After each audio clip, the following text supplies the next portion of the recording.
Shalom Chaverim, and welcome to Learn Biblical Hebrew, Lesson 22.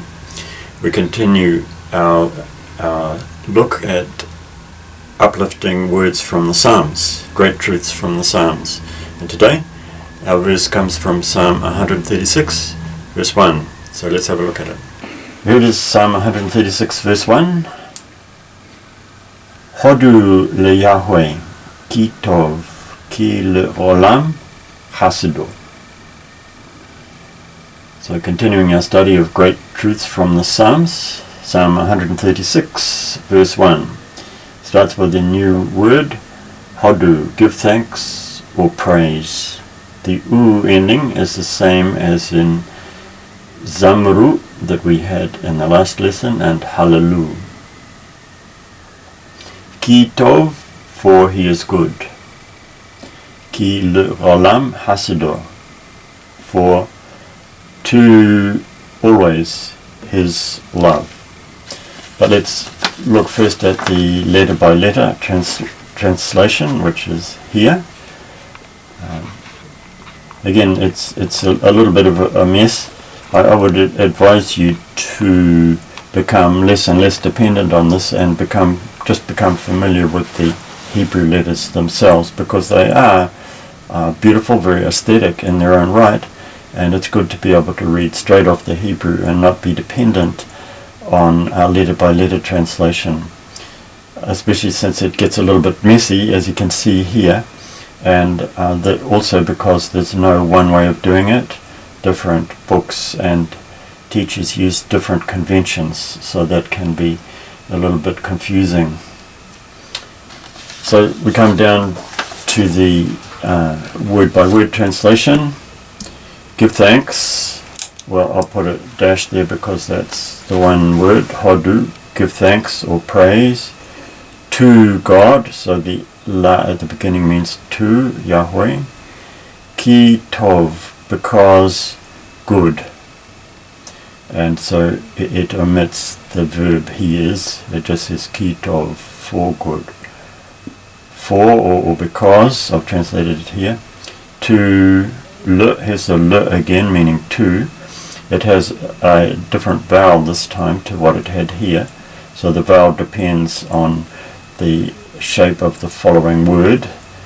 You don't need to know the exact details of why it takes what shape, but the consonant is the same, the le olam.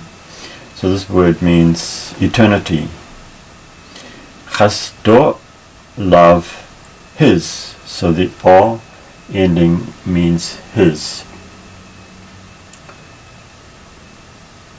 So we met olam before in Psalm 41 verse 14, lesson 20, and we met chesed in Psalm 33:5, lesson 4.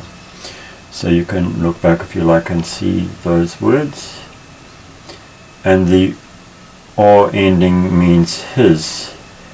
So if you look on the sheet that we use on page 4, column 2, the sheet by Gary Pratico and Van Pelt, the Zondervan Biblical Hebrew Study Guide, you'll see a list of all those forms. Okay, so now down to our translation. Give thanks to God, his love is eternal. Now some versions say his love endures forever, but I haven't used the word endure because that word is mostly negative in modern English. Endure the cold, endure the pain. Christians have an unfortunate tendency to use words without thinking what they mean in normal English. So anyway, I've avoided the word endure because of its often negative connotations, and I've simply said his love is eternal. His love lasts forever, goes on, continues.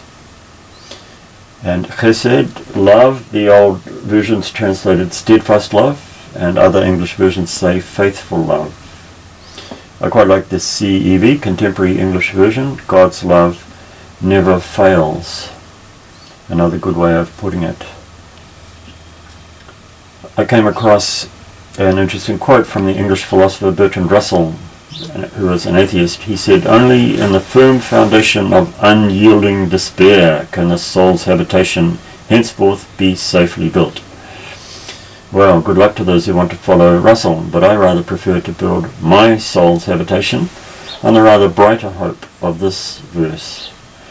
And it's not just a fond hope. For one thing, it rings true with our deepest instincts and intuitions of how things should be. Hodu le Yahweh ki tov, ki le rolam hasido. God's love never fails.